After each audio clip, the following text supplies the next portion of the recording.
My first visit to PUC was back in 1936. We had just arrived from England, and Dad was one of the editors at the Pacific Press. And right off, he brought my older sister, Maureen, to PUC, and I came along, so my memories go back quite a way.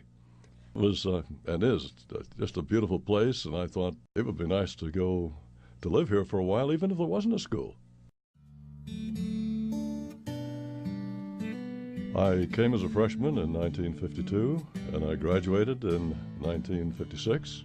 My father might ask whether or not I studied at PUC. I had two majors. I had theology and biblical languages, but I also had a lot of fun and held a number of student offices. Dad thought I gave more attention to that than I should have, but I think that's part of growing up. Eileen and I both sang in the a cappella choir. She was the accompanist. She'd play piano or organ as needed, and when she wasn't actually needed for the accompaniment, she would join the group and sing. And I found her attractive and interesting and, after a while, compelling. We became good friends, and I remember our first date was to a travelogue up in Irwin Hall. And I found that her company was delightful. Particularly when there was just the two of us. And you know how things develop. More time spent together, a little more in common, a growing interest, and before you know it, you're engaged.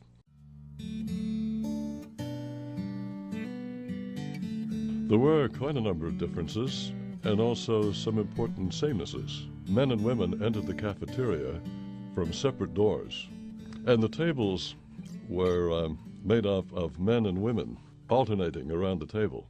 There would be tablecloths, particularly Friday night. It was a bit more formal, and it was nicely done, and we all liked it.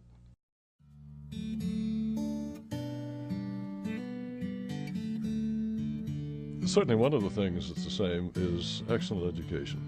In other words, I think that PUC continues to offer a first-class education, and that's demonstrated by how well our students today are doing in graduate schools. I think another important sameness is moral values that the school stands for. PUC is committed to service. I still teach at PUC. I find myself not only enjoying the students that attend today, but admiring them. They're bright, inquisitive, driven by appropriate senses of mission, different ones for different specific directions. But the great majority, if you engage them in private conversation, love the Lord and want to serve Him. That reminds me of when I was here before. That's an important sameness. And you know, they still fall in love, get engaged, get married. In other words, there's a social life here.